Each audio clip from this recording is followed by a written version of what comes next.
let's do it.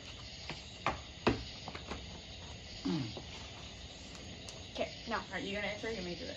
I don't know. Okay. Hey guys, we are the Frills. My name's Tori, this is Holly and Mike, and we are gonna do a weekly inside line of dirt track racing in our local area. We're from Sumter, South Carolina. This week we went to Sumter Speedway for the Frankie Fry Memorial Race. They had a big street stock race for $1,219. This is just something for fun that we're doing. We love to go to the racetrack. It's something we like to do as a family. So this week they had 6 main events at Sumter Speedway. The first one was Modified 4. Jack Jordan, Ken Appleton, and Daniel Creamer were the top 3. They always put on, all the 4-cylinder classes always put on a pretty good show. They usually, somebody always flips or something. They didn't have any of that this week, which was odd, but I'm glad because nobody got hurt. You know, no issues with that. But they put on a pretty good show. Yep. So next they had street stocks. You want to do street stocks? Yeah, I do street stop. All right, so the Frankie Fry Memorial Race street stop. Ethan Wilson, Banjo Duke, and Drew Sheely were the top 3, followed by Chris Shaw and Jeff Parsons were the top 5. Roy Mooneyham, Caleb McLaughlin, Walker Cockrell, Brandon Satterfield, and John Harper Livingston were the top 10. All those guys put on a great show, great race. Not a whole bunch of cars tore up. Everything, I think they only had 1 caution, not for incident. I think 1 caution for incident maybe. But other than that, everything went clean and green. And I think it was just a spin out. It Yeah, wasn't I think even it was anything big, clean which and is green, good. smooth. No big hassle. Nobody ready to fight or nothing like that after the race is over. So all that worked out real great for everybody. Congratulations to Ethan Wilson for winning the $1,200 also. Coming from out of town, picking up that check. He always took some a heck of a show. Modified 4 was next. I feel like you just done that. No. Okay. An Mod, extreme 4. oh yeah, I get the 4-cylinder class confused. I'm sorry about that. Mod 4 was next. Jack Jordan, Ken Appleton, and Daniel Creamer. Were the top 3. Followed by Wait a minute. Russell Appleton. I may have just done that. I think you did. I did. I thought you did. Modified 4. Yeah, Econo 4 is next. That's what I thought. So how do you got to hit that whole piece out? It's fine. Okay. So Econo 4 was next. Pardon him, he does not know how to work my race. No, it's, I understand. It's just, I got confused on the thing. Econo 4 was next. The double O of Timothy Nachel won. The 2 car of Paul Betham was second, and the 84 car of Joshua Price was third. Great race, great little race there.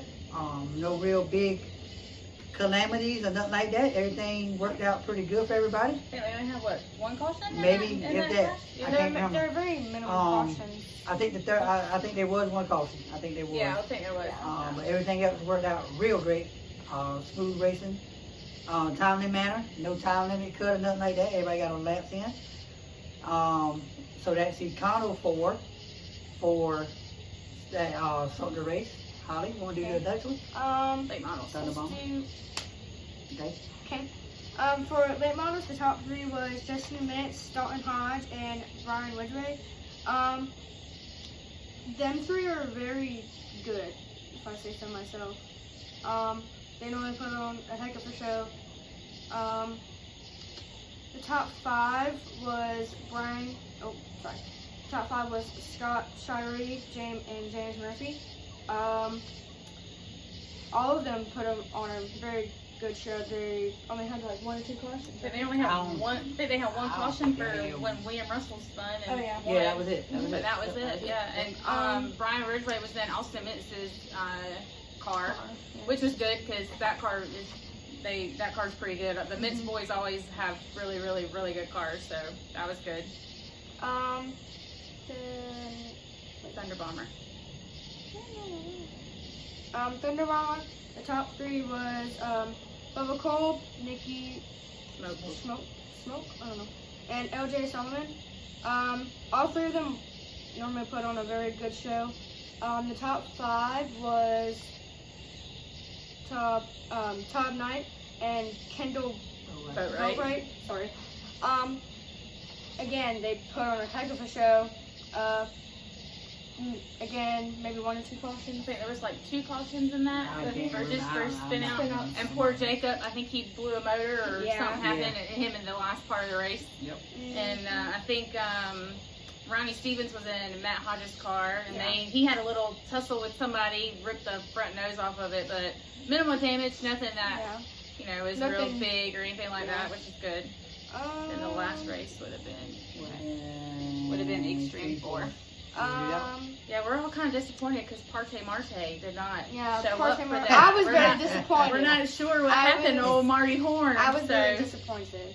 I do not know how to pronounce the second dude's Alright, name. let me see it. So, you're gonna Alright, get that so right. Michael Carter, Chris Van Ustel, not quite sure how to say that, and William Williams were the top 3.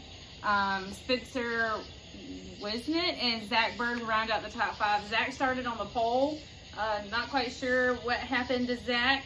Zach's usually really, really good in that class, but this class always puts on a heck of a show. All in all, I feel like Sumner had a good night. They finished. They had a little Pretty early. fireworks show when the sun went down, which was nice for the 4th of July. Yes.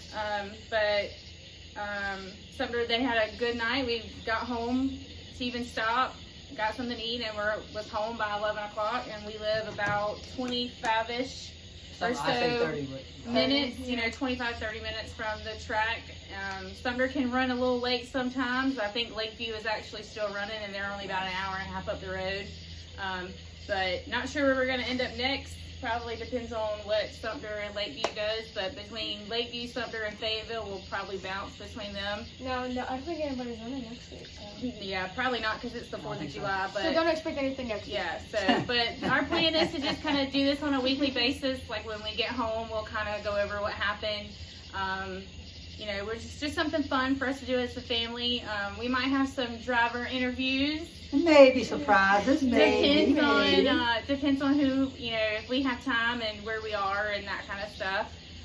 But stay tuned. Feel free to comment your favorite drivers or what you thought of the race for the Frankie Fry Memorial at Sumner Speedway. And I hope everybody gets home safe.